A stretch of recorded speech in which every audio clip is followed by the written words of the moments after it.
very special. We're thankful that everybody on here that is participating, and that includes Gil and Cindy and Irene Hodges. Welcome to you all. Thank you so much. Thank you. And of course, a key member of the 1969 team, there's Art Shamsky, along with another key member of the 69 team and Mets Hall of Famer, Ed Kranepool. So thank you both for joining us. And we're gonna give you all an opportunity to say a quick few words before we open it up to question. But I'd also like to begin by recognizing Mets team president, Sandy Alderson, who has joined us, who wanted to share a couple of words with you all. So Sandy, I'll let you take it from here. Yes, to to the Hodges family, as well as former teammates on that revered 1969 club. Congratulations. This is I know for all of you, a long time coming, but perhaps that makes it a little sweeter. We're very proud of Gil's induction into the Hall of Fame. We will support it and support all of you to the best of our ability in terms of making this a real celebration of Mets history and accomplishment. And can't tell you how, as an organization, how happy we are for all of you and this induction. So congratulations. I know it's probably been a very emotional few days, but we're here to support you and look forward to celebrating with you over the next few months. Thank you, Sandy. Thank you very much. Thank you so much. Thank you, Sandy. I'll let Gil, go ahead and I'll let you pick up from there and offer a few remarks of your own. Well, it's a great thing that happened for our family. We're all thrilled that Mom got to see it. Being 95, this was perfect timing. I'm glad to see the boys, Arthur and Ed, here, who've spoken so highly about Dad over the years. And Howie the same, Otis, Mr. Beck for sure, Bill Ladson, the people that I know on this screen. Thank you all, and thank you all for the kind and good words. As a family, for my sister Irene, my sister Cindy, for my mom, we've all waited a long time, and we're just grateful and thankful that it's finally come to fruition. Thank you, Gil. Cindy, anything that I want to give you the opportunity to add? Any thoughts from you? Thank you so much. That's really all I can say. Gilly says it all, and thank the fans for making it happen. No, well said. Irene, thank you for joining us, and the same goes for you. Anything that you would like to add? I just want to say what a thrill it was to get the call yesterday. I really didn't expect it. I think we've become a little numb to the fact of him trying to get in, but we waited anxiously anyway. And when it did come, it was overwhelming. And I was so thrilled to be with my mother and have them both tell my mother that my dad got into the Hall of Fame. So even though it's taken a long time, it couldn't be more wonderful. Well said. Thank you, Irene. Now we'll turn it over to a couple of Gil's former players. Art, begin with you. If you can share some of your thoughts and sentiments as you heard the news last night. Well, I'm so happy for the Hodges family. Congratulations to everybody. I spoke to Mom this morning, and I just was so happy to be able to congratulate her. This has been a long time coming. I mean, Gil was, I think, nominated or up for induction 35 times over the years, either on with the normal process or with some committees, and certainly in my mind, he had the credentials as a player, and then topping it off with being a manager of the 69 Mets. Certainly the criteria was there, and I believe he should have been in a long time ago, but it doesn't make any difference.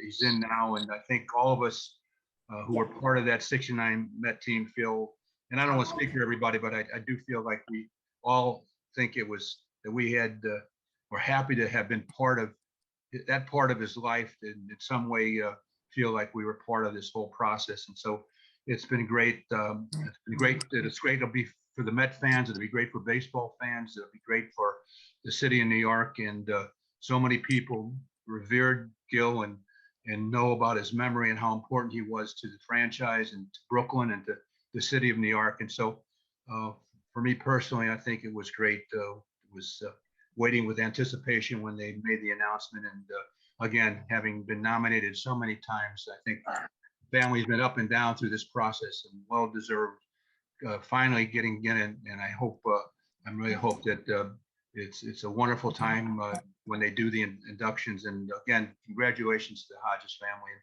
to all New Yorkers who really love Gil and remember him as a player and a manager. Thank you, Art. You very much, Art. Ed, I can see you look great. Hopefully we can hear you. Please share any thoughts from your side. Well, I was very fortunate to play with Gil. I was probably one of the last players that's still around that played with him in 1962. And, he meant a lot to me in my career for the simple reason that he was willing to give of himself. That's the type of person he was. He taught me how to play first base, even though I was going to take over a position that he had with the Mets. And he taught me how to play the game and the right way to play. And then later on in my career, I wound up playing for him. So I'm really excited for the family and Joan for being around and seeing the opportunity of Gil getting into the Hall of Fame for a gentleman, and he was a class act, who had so many chances to get in.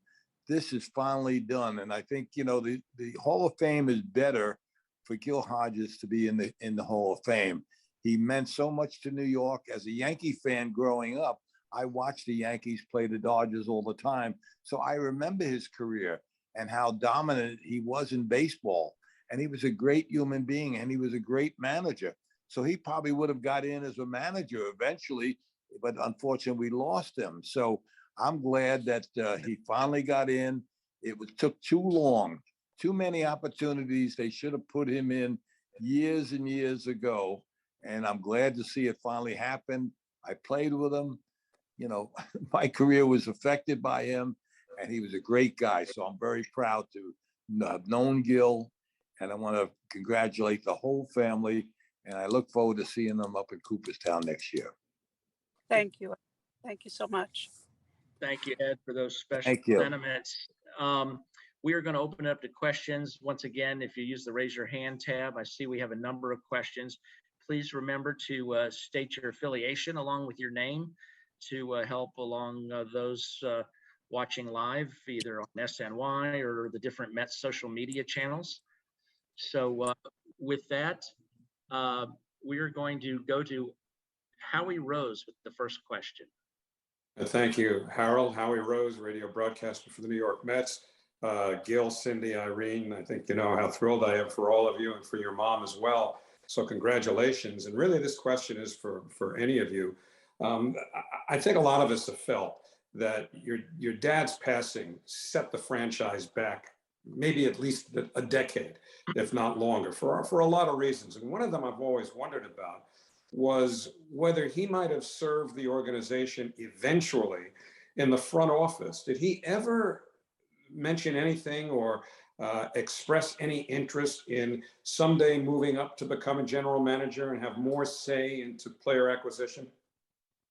Howie, and excuse me guys for interrupting, but Howie, that's a great question, but I don't think with Dad's mindset at 47 years old that you start to think about that. I think he was more concerned in developing his players and keeping his managerial career going. If with the grace of the Lord, he had lived to be 65 or 67 or 70 years old, maybe after putting in all those years as a manager, that might have been a possibility. But I think his mindset was more focused on his job and what he was doing at the time. Thanks. Thank you, Gil. Ed or Art, anything you want to share about your conversations, interactions at that time that might lend any thoughts in regard to Howie's question? Well, I think Gilly Jr. hit it right on the head. You know, Gil was focused on being a manager, and there's no question about it. As a player that was there, we would have won many, many more pennants. No question about it. I think we would have won in '73, and I think that ball club would have been kept around, and we could have competed for many, many years because the pitching staff that we had certainly was a quality staff. So, but I don't think he wanted to go in the front office. When I retired, that's what I wanted to do. Some people have the mindset that want to be on the field, and Gil loved to be in the ball game, and he loved to outthink the other managers, and most of the times he did. Thank you all. We're going to go next to Bill Ladson. Bill, your line is open. Congratulations to the Hodges family. This is Bill Ladson, MLB.com. My first question is for Irene. Could you take us to the moment once you received the phone call and your reaction and your mom's reaction? When I received the phone call and I heard, "I am very happy to tell you," I was hysterical. I cried terribly because I honestly couldn't believe it was really happening. And I spoke to Jane crying, and I said to her, "I just want to ask you, my mom is 95 and she's right here with me. Can you please tell her yourself so she hears it from you?" And she said, "Of course." And I gave my mother the phone. I hadn't even told my mother about the voting because Oh, wow. I didn't want her to be disappointed and I didn't want her to think about it. So when I handed her the phone, she said, "Who is it?" And I said, "Mommy, they want to tell you that Daddy was voted into the Hall of Fame." And she put her hand on her chest and said, "Really? He really did it? Oh, Gil, I'm so happy."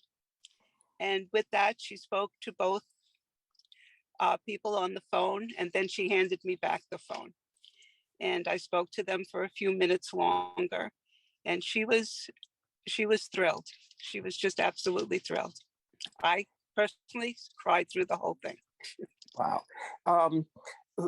This is for the entire family. Could you tell me what your father would have said, had he been around? He I was, think go ahead, shocked. Irene. I think he would have been shocked because I can remember once just saying to him, "So Dad, you think you're going to be in the Hall of Fame?" He said, "No, not me." But he underestimated himself and how good he was. And I think he would have been shocked. Thank you. Go ahead, Gil. It was a different scenario for me growing up with him. Being the only boy, I got to travel a lot with him. And the Hall of Fame was never a subject. Again, we're speaking about someone that was 47 years old. So no one thinks at 47 that not only your career is coming to an end, but your existence. But he was the type of person who, if he were alive through all of this process, through the 30 some odd times that Art had mentioned, he would have taken each one in stride. It would have never been anything that he would get upset about. He would never build the expectations. Everything would just be okay and, get back to work the next day. So I think that's who he was. And I think the character that developed from him was part of the reason he was inducted. Thank you, Gil. Tim Healy, your line is open. Hi, everybody. My name is Tim. I'm from Newsday. Congratulations. This question is for Gil's children as well as his players, anybody who feels they have insight. What aspect of Gil's career, playing, managing, anything, was he most proud of? Well, Yeah. being with the Dodgers, he won 2 World Series. In Brooklyn in 55, the Dodgers' only World Series in Brooklyn, Dad knocked in the 2 runs in the 7th game and the deciding game, which Johnny Padres pitched the 2-0 shutout. So, of course, that was a tremendous thrill.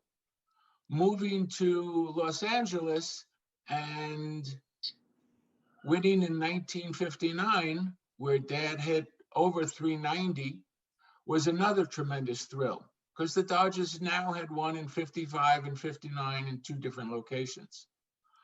But I think the accomplishment that he made in 1969 was greater than an individual's effort, because this was the person who was in charge of the 25 players, and it was a different sense. He wasn't able to go to the plate. He wasn't able to catch a ground ball. It was just the managerial moves that he made. So I think it held a little different spot for him. Thank you. Thank you, Tim, for the question. Next up, we will go to Justin Toscano. Justin, go ahead.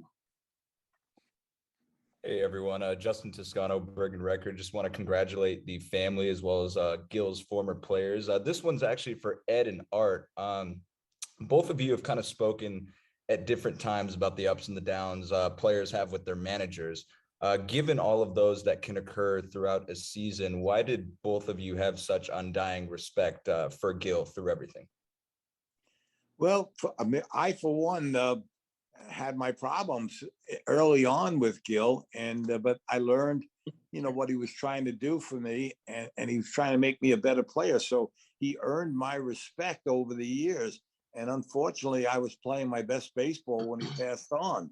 But I was sent to the minor leagues by Gil Hodges after playing for 7 years in the major leagues, which was kind of disappointing. But he wanted to prove a point. You either played his way or you're going to hit the highway.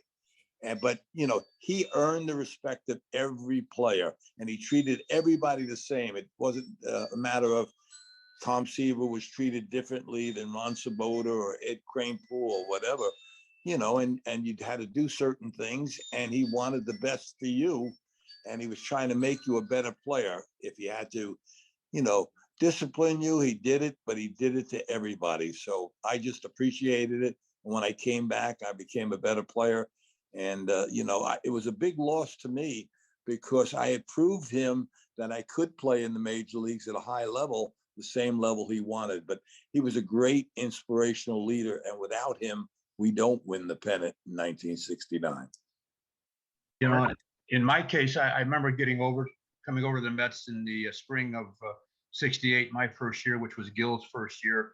Tommy Agee, Al Weiss, J.C. Martin, a few of us just joined the club at the same time. And I remember like the first or second day in spring training, Gil had this meeting, and you could see right away, just by the way he was talking, the way he stood, who he was. And I had watched him as a kid growing up in St. Louis, those great Dodger teams, and was idolized those wonderful Dodger teams. And I remember in the spring training, he said, I just want to tell you guys right off the bat that you will not be the same old Mets you've been in the past. Well, I hadn't been there, so I thought it was interesting that it was no nonsense from that point on, and he knew what he wanted to do as a manager and take over that team. And subsequently, we finished ninth, a half game out of last place that year, but you could see us developing as a team, and through his guidance, you knew that we were going to start playing better baseball.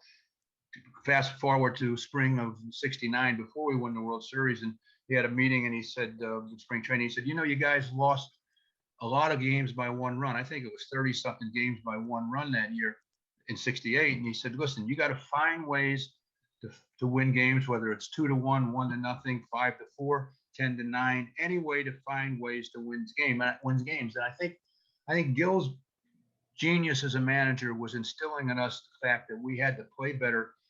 We had to do things better. We had to play as a team. And I think that was really his brilliance as a manager. He was able to get everybody involved, because not only because of his past as being a terrific player, but you saw his managerial style. He was able to get everybody on that team involved. When you talk about 1969, it's just not about Tom Seaver or Jerry Kuzman or Nolan Ryan or Tommy Agee or Cleon Jones. It's about everybody who was part of that team, from everybody's name on. And I think Eddie and I both feel with Gil, we went out and played. We didn't have too many meetings. We didn't, he wasn't the kind of guy that was going to slap you on the back all the time or yell at you in front of people. If he had a problem with you, he'd call you in his office. And I think the thing that I learned from Gil was that he let us play. And if you had a problem, you wanted to talk with him, he would talk to you about it. But I probably can mention the years I was there, maybe 4 or 5 times where I actually had a long conversation with Gil. It was really about going out and playing and knowing that he was going to lead us. And we ended up learning how to win games instead of learning how to lose games. And I think that's really the brilliance of Gil Hodges as a manager. And I do say this, we would not have won the World Series in 1969 without Gil being the manager of that team. So I think that's the best thing I can say about him. He was a stern, tough guy, but fair-minded. And I think all of us, and I use this as an example, and Eddie, I'm sure will agree with it. He platooned in 4 positions, sometimes in 5 positions, and first base, right field, second base, third base, and sometimes behind the plate. And none of us liked it. It wasn't good for our careers. It just was not a good situation, but it was working. And we did it because Gil Hodges was the manager, and we had the utmost respect for him. And in the long run, it wasn't good for our careers, but the reality of it is it's good for 1969.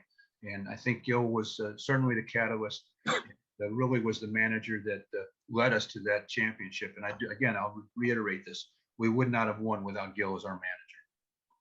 You're right, Art. He made men out of boys, and he taught us how to win. And it was great for the organization. And all the players came together, and we were a close-knit group, for many, many years. And it was fun playing for him. Winning is always fun, and he made us a winner. And of course, the World Series in 1969 will forever go on in the hearts of New Yorkers. They don't let you forget it. So without him, he was our leader, and without him, we wouldn't be here. Thank you, Ed and Art. Bruce Beck, your line is open. Hi, Bruce Beck, NBC4 New York. Yesterday was a great day for the Hodges family, but it was really a great day for all of New York. And I know my buddy Ralph Branca is looking down on all of us and smiling. I believe Ralph was the best man at their wedding, and all he wanted was for Gil to get into the Hall of Fame. So my question is for all of you, family and players, what made him a guy that was beloved by players, by family, by media, by the fans? I think, Bruce, in all honesty, that Arthur and Ed summed it up the best. He treated everyone fairly. Tom Seaver didn't get special treatment. He got the same treatment as J.C. Martin. 25 guys, and everyone was the same. And that's the way he lived his life. That wasn't just on the field. That was off the field. He was dedicated. He believed in God. He believed in his country, and he believed in his family. And those virtues are what made him who he was. And here we are, some almost 50 years after his passing, and we're still talking about him, which to me is a credit to the man and what he's left on our society. Congratulations, Gil, Cindy, Irene, and of course, Joan. You guys deserve it. Thank you so very much, Bruce. Good. I'll let Art and Ed respond as well to Bruce's question about what made him so beloved by all. I think Aretha Franklin probably said it the best. Respect. She had a song, and I'll tell you what, we all respected Gil for what he did on and off the field and the way he treated us. You might not have liked it, but it was fair, and he got the most out of his players. And we certainly missed him. That was a tremendous situation with the Mets at the time. A big loss, big loss. It cost us a lot of pennants. He was don't sing that song. No, I don't think so. Thanks, Crane. I only worked in Vegas once. That's enough. Attaboy. Thank you, Ed. Art, any additional? Yeah, he was, listen, he was a hero off the field. He was a hero from World War II. I mean, he was a guy that, again, I mentioned it again, I watched him as a kid growing up and idolized him and all those Brooklyn Dodger teams. And, you know, getting a chance to play for him, I had the utmost respect for him. Again, my relationship with him was probably arm's length. I really, I like to tell people that sometimes in the locker room, when you walk by his area where he dressed, he had this little room and the door was closed. You knew that before the game started, you knew somebody was getting some information, either good or bad. And if the door was open and you walked by and he didn't call you in, you were already ahead in the game. That's the way I looked at it. We all It probably was Sabota and myself in there. You never know.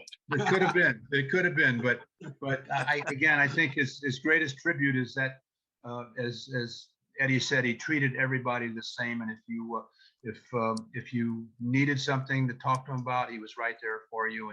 And he just was a great, fair-minded man. And again, I think the fact that it's lost in all of this is that he was just really a terrific baseball manager, a really terrific guy who was knew the game, knew his players, and that's the most beautiful part of this. He got everybody involved. I keep saying this, that again, he got everybody on that team involved. And if you look at everybody's stats that year, at some point, somebody did something to help us win a ball game. And I think that's the best thing I can say about his trip, the best tribute I can say about him being a manager. But he certainly was a terrific person, a great hero, a wartime hero, and a great father. And so all of that combination makes him certainly right where he should be in the Hall of Fame. Thank you, Art. Ed, I know you have an appointment to get to, so we have a few questions left. I would ask if anybody has a specific question for Ed, go ahead and raise your hand physically on the screen, and I'll make sure you get that asked because I want to respect the opportunity for Ed to get to his appointment and thank him again for participating, as I know he wanted to be on this call. Okay, Lloyd, we'll go to you. Final question for Ed, and then we'll let him go. Okay. Hi, Lloyd Carroll from the Queens Chronicle. Ed, I guess I was going to ask Gil also this question. When Gil passed away, I believe it was during the first baseball labor stoppage. Now he gets this honor at our most recent labor stoppage. I was wondering if you were aware of the coincidence and if Gil ever spoke to the players about what was happening with this first labor management dispute, if that ever came into play at all. I don't believe so. I mean, that was spring training back, in the 60s. And, he never spoke to it. He was busy playing golf that day, unfortunately, and he was out with the coaches. But and today's labor problem, I don't know anything about it. I'm in Florida now, enjoying myself. The weather's good, and I'm leaving right now to go to West Palm Beach. So it's been a pleasure to be part of this, and I congratulate the family, and wish them the best. And the only place I want to go next is to Cooperstown to see the event. That's it. Thank you. Thank you, Ed. All right. Look So long, forward to Gilly. seeing you. Thank you, Bye-bye. Ed. Safe travels. Bye-bye. Thank you. And we have a few questions left for the Hodges family. And Art, Otis, will come to you next. Your line is open.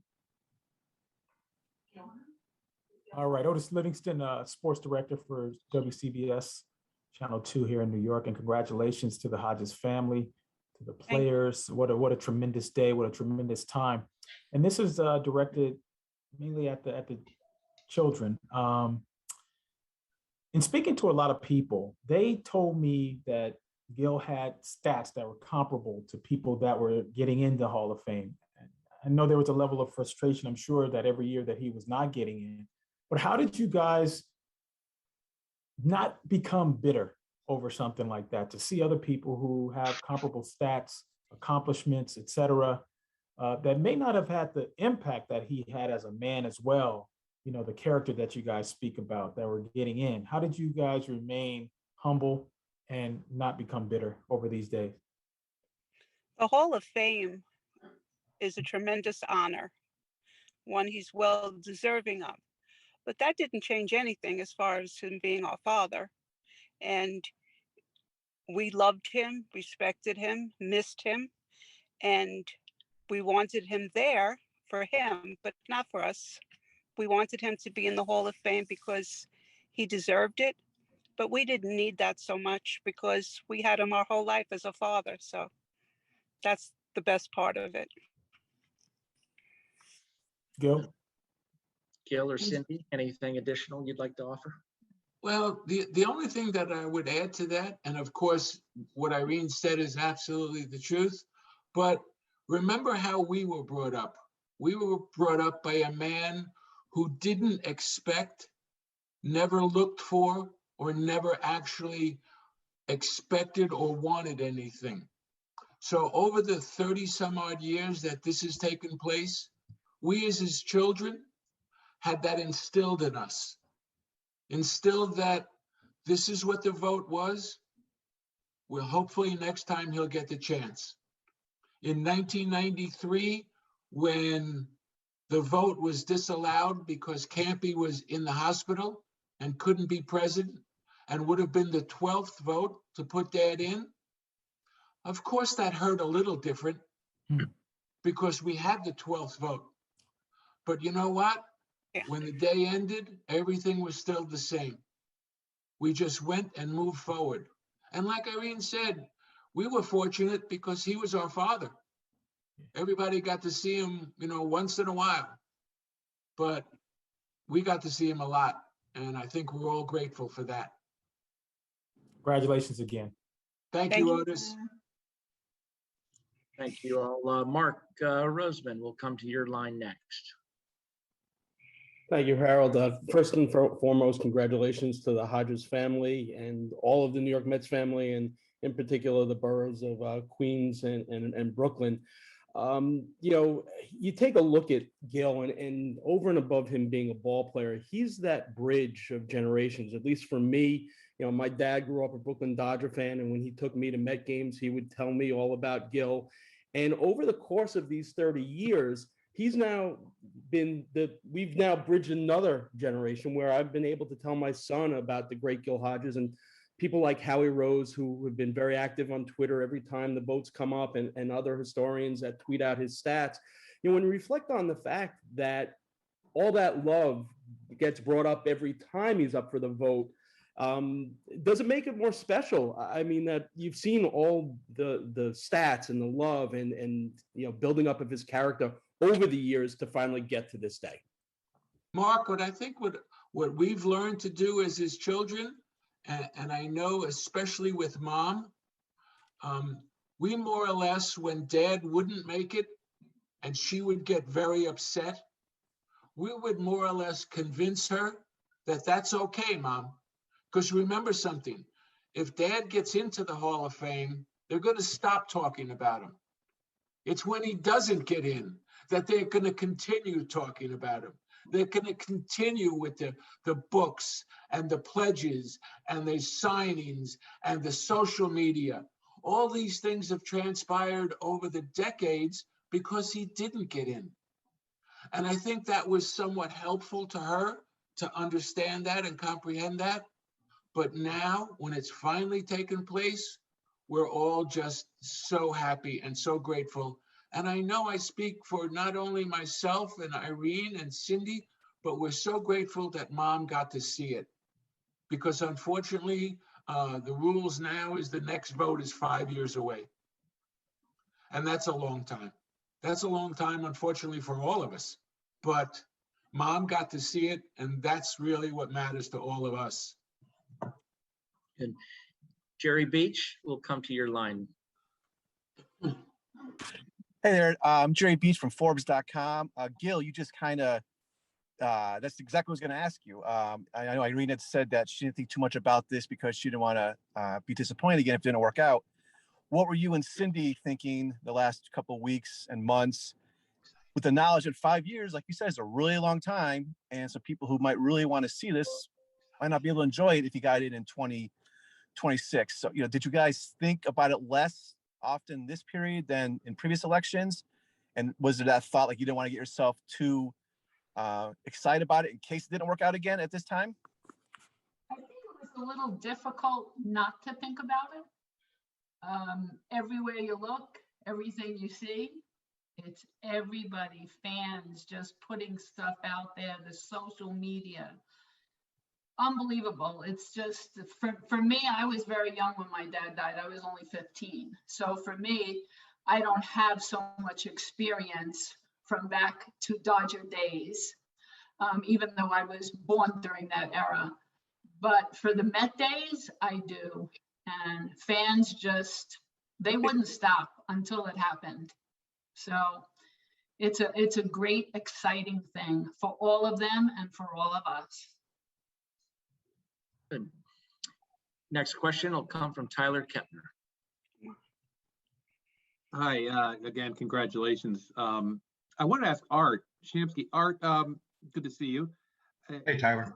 Hey, how much did Gil talk or about the Brooklyn Dodger days? Because when he was a manager, he was already a hero in New York, and he was going to be for the rest of his life. Did that ever come out in stories, or was it just something that you all knew that what he had done on the field? Well, I don't think I actually sat down and talked with him, or he actually talked to the team about those years, but we did back then have the old timers games. And for me as a kid, like I said, growing up in St. Louis and watching the Dodgers of the 50s, and I got a chance to meet those great players of the Brooklyn Dodgers. I mean, what a thrill for me to be able to just go up and say hello to them. And Gil had this stigma about him. I mean, he didn't have to be around them to know that he was part of that team. And I think that stigma, I think, carried over into a way that we looked at him. I looked at him as this idol of being part of that Brooklyn Dodger team. So for me, to be part of having managed me and having been part of that 69, 68 teams and those years when he was managing, for me was very, very special. But when we got a chance to meet some of those guys who would come around, it was just a big thrill. I don't remember him ever sitting down and telling stories about it, but we also had some Brooklyn Dodgers around in the coaching staff, Rube Walker and Joe Pignatano. I mean, we could always talk to them about certain times, certain things that happened, but I don't think Gil himself was sat there and talked to any of, maybe he did with other players. In my case, I don't remember him doing it, but the aura was there. That special aura around Gil Hodges was there because I followed his career, knew the kind of ball player he was, and then of course, playing for him, I saw the genius he had and as a manager. So for me, just being around that kind of thing was very, very special. Thanks, Art. Congratulations. Thank you. Thank you, Art. Howie, you led off today's conference with the first question, and you are now going to get the final question. So take it away. All right, Harold, thanks. And again, this is for Gil, Cindy, and Irene. You know, there's been so much that's been written and said about your dad that I think we tend to think we know a whole lot about him, especially the serious side. But is there anything about your father that you think we would get a kick out of learning about, something that probably hasn't been written about or spoken about before? I can tell you a funny story, and it involves my sister Irene. And this is the way he was, and you'll like this, Howie. So I'm working as a lifeguard during the summer, and all of the lifeguards bleach their hair. So I come home one day and I say to my sister Irene, you got to help me. All the lifeguards are bleaching their hair. I need to make my hair blonde. And she says, okay, sure. I'll take care of that for you. And she goes to the drugstore, gets some things, puts them together, comes back, rinses my hair in the tub, and boom, I'm blonde. I was so excited and so thrilled. She did such a great job. So the next day, Dad comes home from a road trip, and we're at the dinner table, and we're all eating.